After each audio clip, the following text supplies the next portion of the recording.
Olá, sejam muito bem-vindos! Em um mundo onde os eventos climáticos extremos estão cada vez mais frequentes, uma pergunta fica no ar: será que as nossas cidades estão realmente preparadas? Hoje, a gente vai mergulhar em um estudo que busca exatamente essa resposta: a análise das ações previstas nos planos locais de resiliência no contexto brasileiro. A base para a nossa conversa de hoje é uma monografia, um trabalho de conclusão de curso de Wagner Goethe Vila Verde, finalizada agora em 2024. Este estudo foi apresentado para o curso de especialização em gestão pública em proteção e defesa civil, lá da Universidade Federal de Juiz de Fora, e contou com a orientação do Dr. Jordan Henrique de Souza. Então, a grande questão que esse estudo se propõe a responder afeta a vida de milhões de pessoas. O quão preparadas as cidades brasileiras estão para lidar com desastres ambientais? E o mais interessante é que a pesquisa não só faz a pergunta, mas também nos dá um método bem claro para a gente chegar a uma resposta. Para a gente entender essa questão a fundo, nosso roteiro vai ter 6 etapas. Primeiro, a apresentação do estudo em si. Depois, a gente vai entender o que é o problema da resiliência e como foi a metodologia de análise. Na sequência, vamos para os resultados, com o ranking das cidades, e depois as conclusões e recomendações do autor. E por fim, uma mensagem final. Vamos lá? Começando então pela apresentação do estudo. O ponto de partida aqui é entender como o autor se organizou para avaliar e, principalmente, comparar a capacidade de resiliência de algumas das nossas cidades. O trabalho colocou uma lupa sobre os planos de resiliência de 7 cidades bem importantes: Aracaju, Campinas, Guarulhos, Porto Alegre, Rio de Janeiro, Salvador e São José do Rio Preto. E para criar uma régua justa de comparação, a análise toda foi baseada nas diretrizes do Escritório das Nações Unidas para a Redução do Risco de Desastres, que é basicamente a maior autoridade global no assunto. A urgência de uma análise como essa é óbvia, né? Com tantos eventos climáticos extremos acontecendo, o planejamento urbano precisa ser cada vez mais eficaz. Agora, vamos a um conceito que é o coração de tudo isso: a resiliência. O que essa palavra significa na prática e por que ela se tornou tão fundamental para as cidades hoje em dia? Essa definição que a gente vê aqui vem direto da fonte, da principal referência global no tema. Resiliência é a capacidade de um sistema, no nosso caso uma cidade, de não só resistir a um perigo, mas também de absorver o impacto, se adaptar e se recuperar. Ou seja, não é só sobre sobreviver a um desastre, é sobre a capacidade de se reerguer, de preferência, de forma mais forte e preparada. E essa necessidade, veja bem, não é só teórica, é uma realidade muito urgente. Para se ter uma ideia, dados do Centro de Estudos e Pesquisas sobre Desastres da Universidade Federal de Santa Catarina mostram um número impressionante.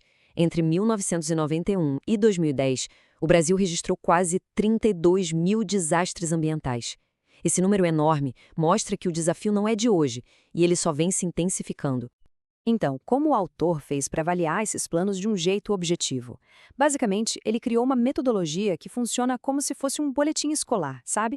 Atribuindo notas para poder comparar a qualidade dos planos de cada cidade.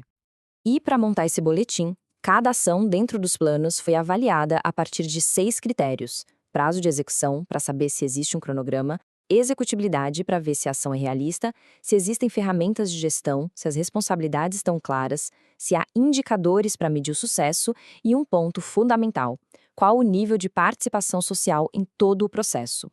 E o que é bem legal aqui é como essa pontuação foi feita. Vamos pegar como exemplo o critério prazo de execução. Uma ação que tinha um prazo ajustado, realista, ganhava 3 pontos. Já uma ação que nem sequer mencionava um prazo, recebia 0. Esse sistema de notas permitia uma comparação muito direta e transparente entre centenas de ações diferentes. E chegamos ao momento mais esperado: os resultados. Depois de aplicar toda essa metodologia, de analisar tudo isso, qual foi o desempenho de cada uma das cidades? Mas antes de mostrar o ranking, só para a gente ter uma dimensão do trabalho, o autor analisou uma por uma 479 ações diferentes que estavam propostas nos planos dessas 7 cidades. É essa análise minuciosa que dá todo o peso para os resultados que a gente vai ver a seguir. E aqui está o ranking final, com a pontuação média de cada cidade, sendo que o máximo possível era de 18 pontos. No topo da lista, a gente tem Guarulhos, com 12,75, seguida de pertinho por São José do Rio Preto. Depois vem Rio de Janeiro, Salvador, Aracaju, Campinas e, na última posição, Porto Alegre, com uma média de 8 pontos. E essa última posição de Porto Alegre ganha um contorno ainda mais sério com essa citação do próprio autor. Ele diz que a cidade necessita de revisão urgente devido à situação precária de seu plano. Uma conclusão que, infelizmente, se conecta de forma direta com os desastres devastadores que a cidade enfrentou em 2024, nos mostrando a consequência real, na prática, de um planejamento que não é eficaz. Diante de tudo isso, o que a gente pode aprender? Essa parte agora resume as principais conclusões do trabalho e, mais importante, as recomendações do autor para que as cidades possam, de verdade, se tornar mais resilientes. A conclusão geral do estudo é sinceramente preocupante. A qualidade dos planos está bem abaixo do que se esperava.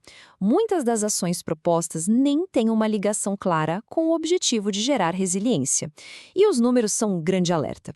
69% das ações não têm ferramentas de gestão e 67% não têm indicadores de desempenho. E sem indicador é como dirigir no escuro. As cidades não têm como saber se as ações estão funcionando ou se estão só gastando recursos. As recomendações do autor são bem diretas. É preciso levar a sério a elaboração e a execução desses planos, aumentar a participação da sociedade e trazer o conhecimento das universidades para dentro desse processo. Para a gente fechar, vamos refletir um pouco sobre a importância social de um trabalho acadêmico como este. Esse estudo é um exemplo perfeito de como a ciência pode e deve guiar as políticas públicas. Uma pesquisa acadêmica séria como essa, desenvolvida no âmbito da especialização em gestão pública em proteção e defesa civil da Universidade Federal de Juiz de Fora, não fica só na teoria. Ela entrega diagnósticos e ferramentas concretas para a gente construir uma sociedade mais segura e mais resiliente para todo mundo. Para quem quiser se aprofundar no tema, o trabalho original na íntegra está disponível no link aqui na descrição. E se essa análise foi útil, considere seguir o nosso canal, curtir e compartilhar. Ajudar a espalhar conhecimento de qualidade é o primeiro passo para a gente conseguir mudanças reais. E, para finalizar, um aviso importante. Este material que apresentamos é uma síntese automatizada do trabalho acadêmico, gerada com o apoio de inteligência artificial. Por isso, o conteúdo pode ter algumas simplificações ou até imprecisões.